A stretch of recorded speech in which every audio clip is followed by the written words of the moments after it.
Welcome to this explainer.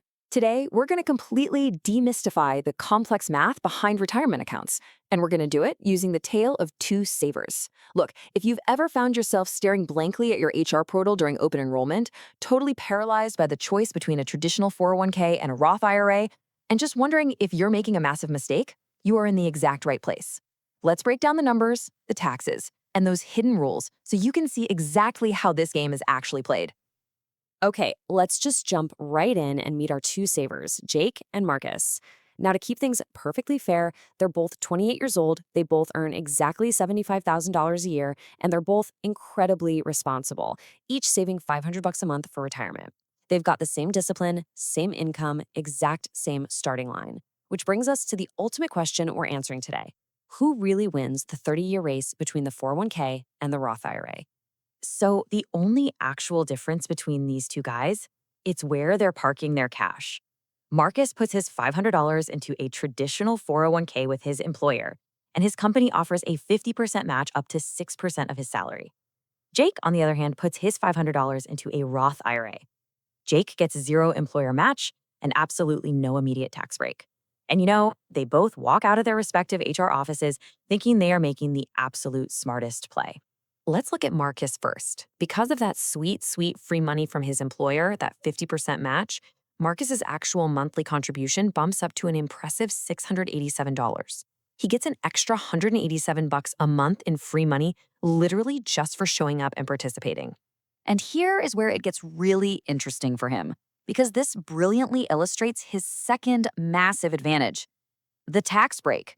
Since the 401k lowers his taxable income right now, today, at his 22% federal tax bracket, that $500 contribution actually only costs him about $390 out of pocket. Marcus feels like he is totally hacking the system. I mean, he's getting free money from his boss and a lower tax bill from the government. All right, but let's flip over to Jake's reality. Jake feels that full, unvarnished $500 hit to his take-home pay. He gets absolutely zero tax deduction today. That money comes out after taxes have already been taken. Plus, he's got a maximum annual limit of $7,000. So yeah, it hurts a little more in the moment, but Jake is playing a completely different game. He knows exactly what that money will be worth later and exactly how much of it he actually gets to keep. Fast forward 10 years into the accumulation phase. Both guys are getting a really solid 7% average annual return. Marcus is sitting pretty at $114,000, while Jake is trailing behind at $86,000.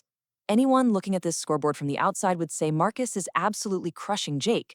That employer match gave Marcus a head start that is very visibly compounding. But remember, year 10 is not the scoreboard that actually matters. Because here is the massive plot twist. It's the whole reason Marcus's balance is actually kind of an illusion.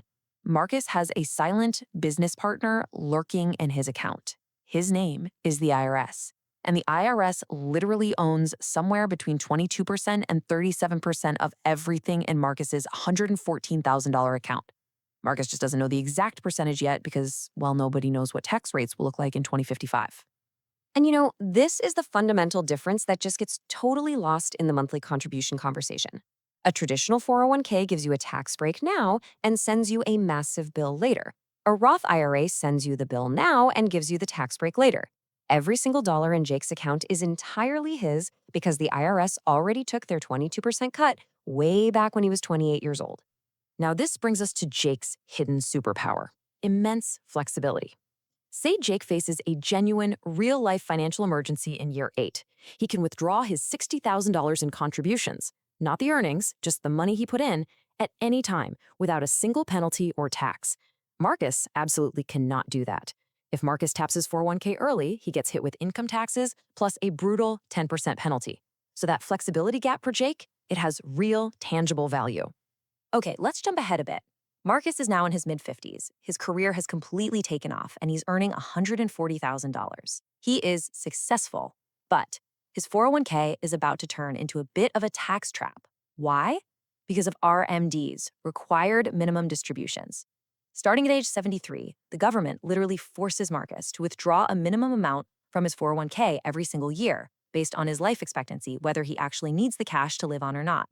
In a good market, this forced income can push him into even higher tax brackets. Meanwhile, Let's check back in on Jake at age 65. It's a completely different story. Zero RMDs during his lifetime. None. He doesn't have to withdraw a single dollar if he doesn't want to. He can just let it sit there and grow. And when he does withdraw, if he wants an $80,000 a year lifestyle in retirement, he withdraws $80,000 and it is entirely tax-free. That 80 grand is actually 80 grand in his pocket. The number on his statement is the exact number he gets to keep. So let's look at the ultimate age 65 scoreboard after 37 years of compounding. Sure, Marcus wins big on the gross balance, $1,620,000 compared to Jake's $1,178,000. But wait, when we apply a realistic 24% effective tax rate to Marcus's future withdrawals, look at the after-tax value. Marcus drops down to $1,231,000. The gap almost completely closes, and honestly, Marcus only has that slight edge because of the employer match. It honestly all boils down to this one golden rule. You don't spend your gross balance, you spend your after-tax income. The account that gives you the most control over your tax situation in retirement is usually the one that truly wins. I mean, a massive 401k balance isn't necessarily worth more if the government gets to dictate your withdrawal schedule and then takes a huge chunk of it anyway. Now, to keep this explainer completely objective, we do need to talk about the Roth IRA's limits, because it isn't a magic wand for absolutely everyone.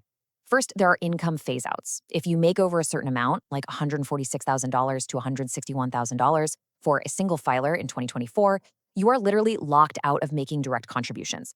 Second, that lower $7,000 annual limit really restricts how much you can shelter. And finally, if you're in a super high tax bracket today, paying taxes now might actually cost you more than paying them later in retirement. And hey, that perfectly highlights why the traditional 401k still has some massive concrete strengths. The 401k has real, tangible benefits for high earners wanting to shelter income.